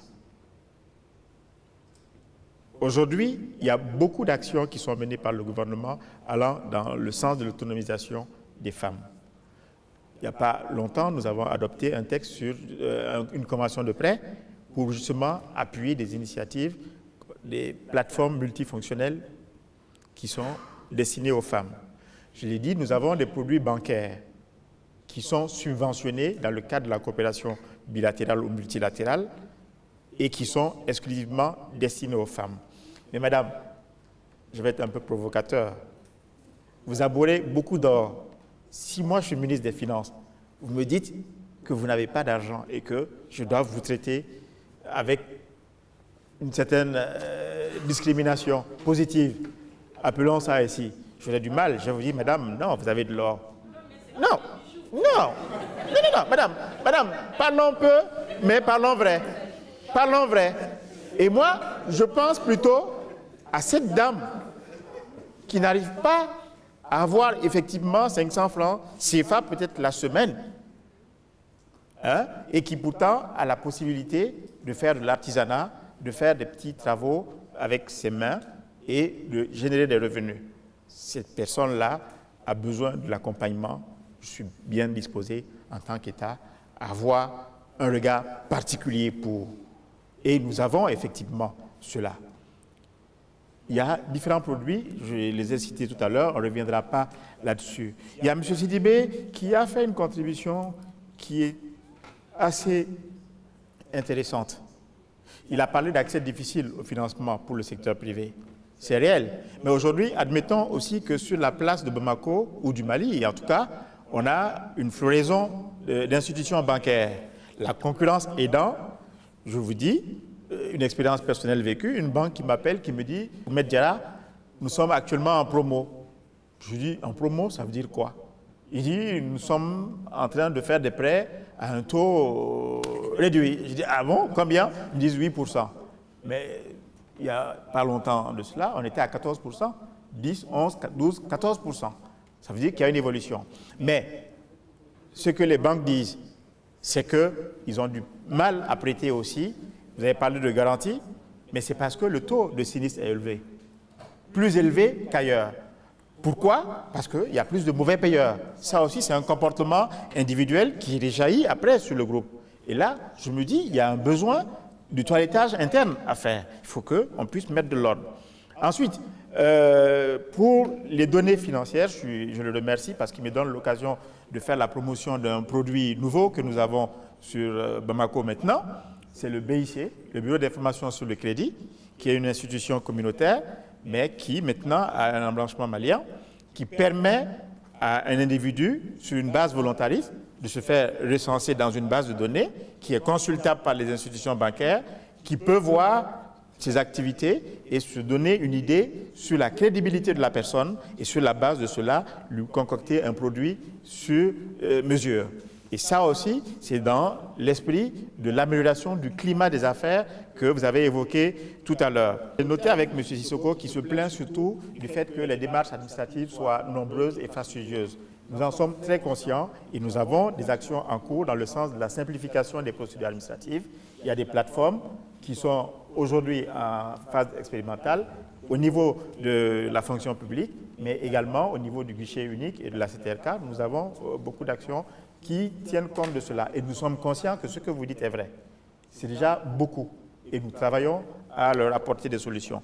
Maintenant, pour l'aspect investissement dans le secteur industriel, j'avoue que j'ai du mal à toujours partager les points de vue de M. Tabouré. Moi, je me dis, encore une fois, il y a des choses qu'on entreprend avec la conscience que c'est risqué. Mais si on le fait en se disant que si ça réussit, ça peut aider non seulement à la prospérité personnelle, mais également à la prospérité de son pays, je dis, il faut les entreprendre. Je suis désolé, mais je suis gêné quand je vais, à travers le monde, vendre la destination Mali, dire que nous avons 1 ou 2 millions d'hectares de superficie cultivable, c'est-à-dire de la terre arable.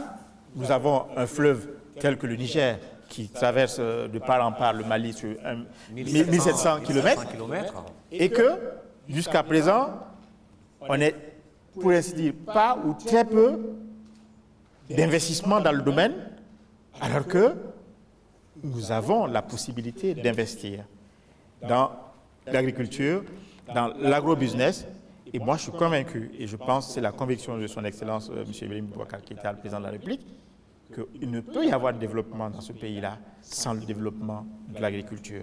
Et l'agriculture peut rapporter gros, et très gros, et également aider le pays à résorber cette question lancinante du chômage des jeunes. Mais encore faudrait-il que ceux qui ont les capitaux au niveau local, eux-mêmes y croient. Maintenant, il a évoqué la question de l'état des ressources humaines.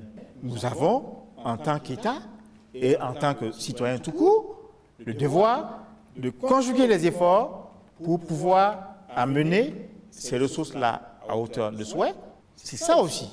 l'entreprise doit comprendre que la prospérité, le ratio de rentabilité, c'est un indicateur bon à prendre en compte, mais que l'indicateur, la pression sociale aussi, n'est pas à négliger. Donc, encore une fois, je suis convaincu que dans le cadre d'un partenariat gagnant-gagnant, un dialogue franc entre le secteur privé et l'État, nous avons de bonnes raisons d'espérer. D'accord, vous espérez, et vous espérez sur une croissance à 2 chiffres.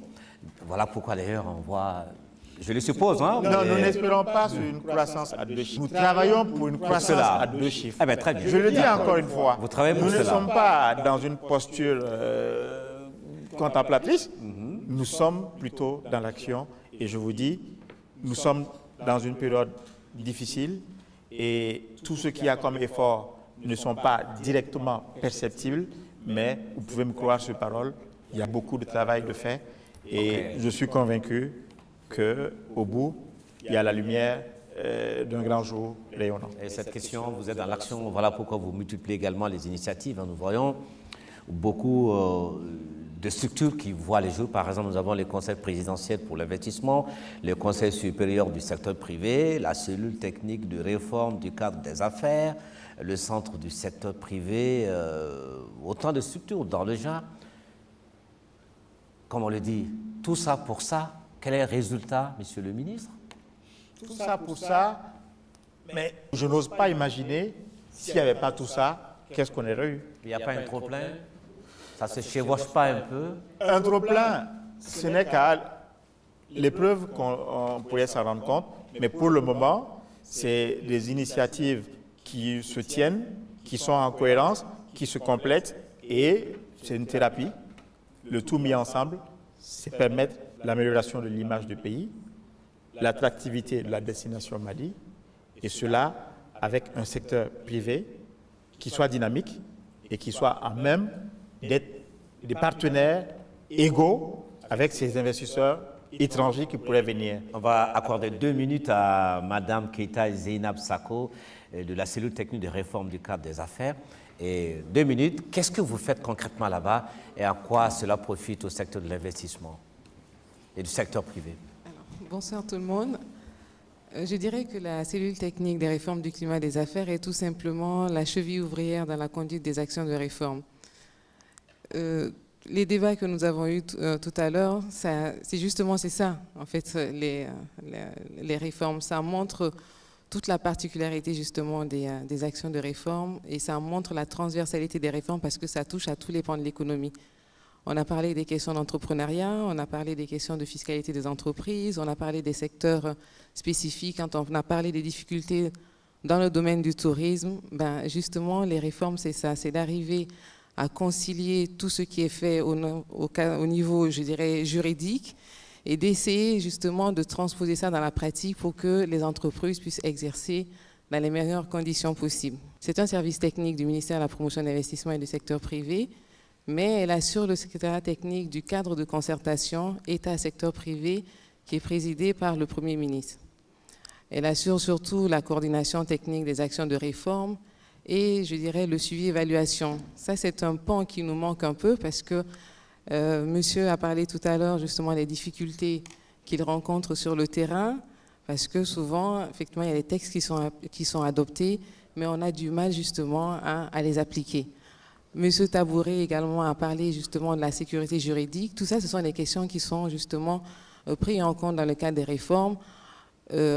Peut-être que monsieur le ministre parlera de ça tantôt, puisque nous sommes en train justement de travailler sur notre plan stratégique et opérationnel. C'est pour qu'on puisse avoir une vision sur les 3 prochaines années et qu'on essaie justement de prendre en compte dans ce document-là toutes les préoccupations du secteur privé qu'on a essayé donc de décliner en fonction donc des objectifs que nous sommes fixés, rendre le Mali attractif. Deuxièmement, c'est de faire en sorte que les entreprises puissent évoluer dans les meilleures conditions possibles, donc la pratique des affaires. Et troisièmement, de faire en sorte que les structures, les départements qui accompagnent le secteur privé puissent les accompagner dans les meilleures conditions possibles. Merci madame. Voilà. Monsieur le ministre, si on vous demandait aujourd'hui, pour vraiment booster le secteur privés au Mali, des investissements dans notre pays, quels sont les secteurs que vous placez en pôle position? Vous avez des préférences? Oui, je profite d'ailleurs pour vous dire que nous sommes actuellement en train de travailler sur l'organisation d'un forum sur l'investissement au Mali qui va avoir lieu en principe en juin 2016. Et nous avons 3 secteurs clés. J'ai tout à l'heure évoqué la question de l'agriculture et de l'agro-business, agro-industrie, qui pour nous est un secteur incontournable pour le développement de ce pays. Ensuite, les infrastructures. Sans infrastructure, il n'y a pas de développement. Les routes, comme on le dit, amènent le développement. Et M. Tabouré l'a évoqué, il y a l'accès à l'électricité. Sans électricité, il n'y a pas d'industrie. Alors, c'est les 3 segments sur lesquels nous comptons nous investir. Et vous pouvez voir que là aussi, il y a des actions déjà de fait. Sur le dernier mois, on a eu 2 gros projets que nous avons finalisés en partenariat public-privé. Et dans le secteur de l'énergie, il y a 33 mégawatts crête à Pelengena, à Ségou, voilà, en énergie solaire, et une centrale à Kenyé, et qui sont des exemples pour moi que nous pouvons montrer, mais en même temps, je peux vous dire que nous avons un portefeuille étoffé de projets du même type et qui est plutôt aujourd'hui en revue avec la Banque mondiale et la Société financière internationale, qui est membre du groupe Banque mondiale. Et nous avons également dans le pipe un projet qui va aboutir à une réforme législative pour avoir des textes, pouvoir faciliter les partenariats publics-privés et mettre en place dans la même mouvance une unité PPP, partenariat public-privé, qui va permettre de créer cette synergie entre la satisfaction des besoins fondamentaux de nos populations, la possibilité de permettre aux capitaux, tant maliens qu'étrangers, de travailler et de produire des fruits dans un cadre bien compris. D'accord. Donc, c'est vraiment les axes en termes d'investissement.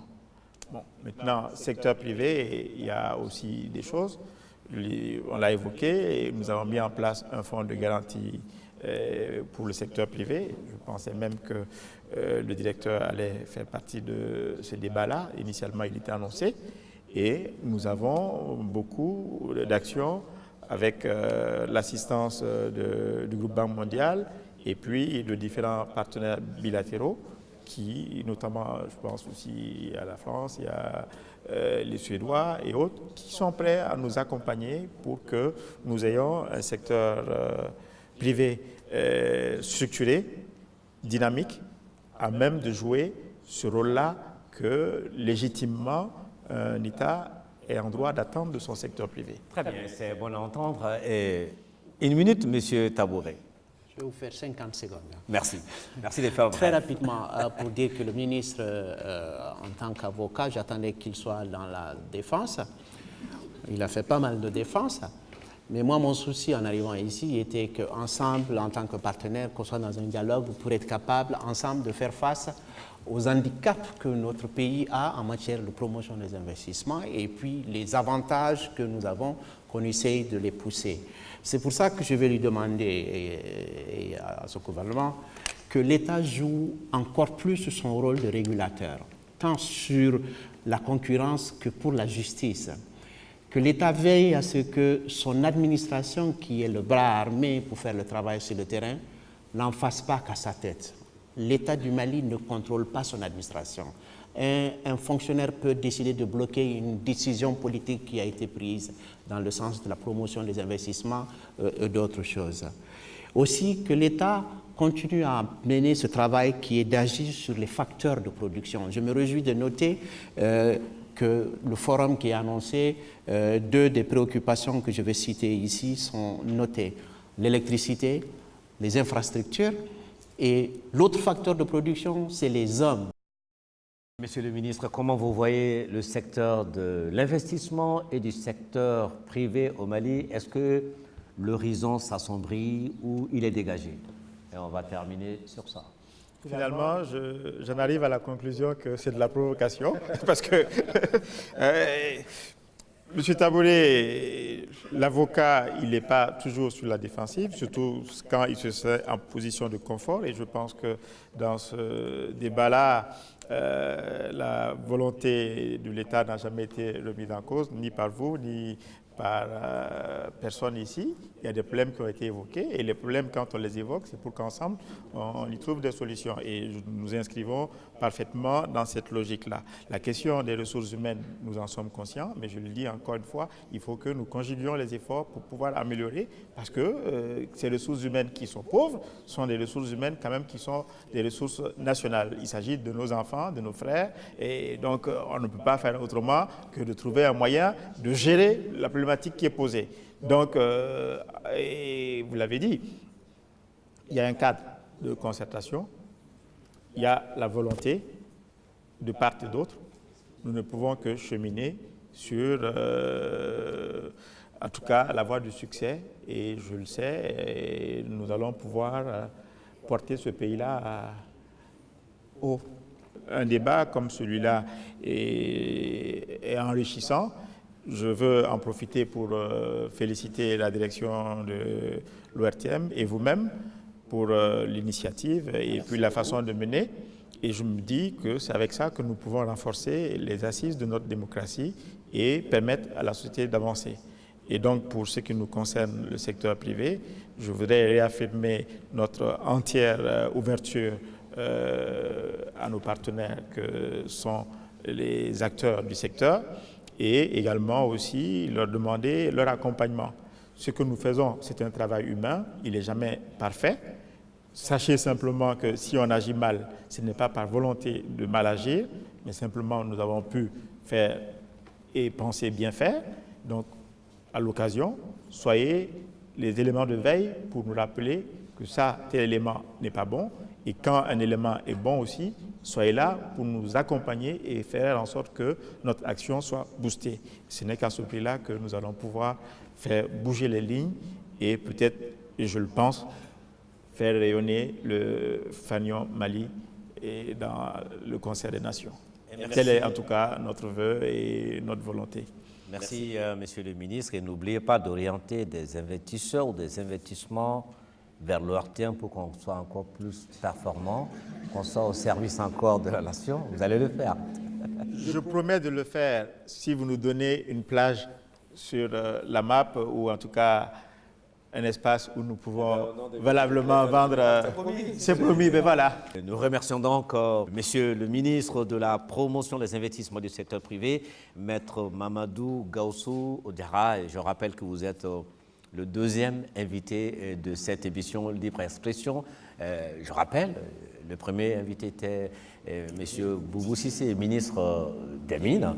Merci d'être venu. À vous également, M. Djibril Baba Tabouré, chef d'entreprise, ancien président de REAO. Merci d'être venu. À vous tous, mesdames et messieurs, les collaborateurs de M. le ministre. Surtout à vous, chers téléspectateurs. Merci de nous avoir suivis et restez sur l'ORTM. Excellente soirée. À bientôt.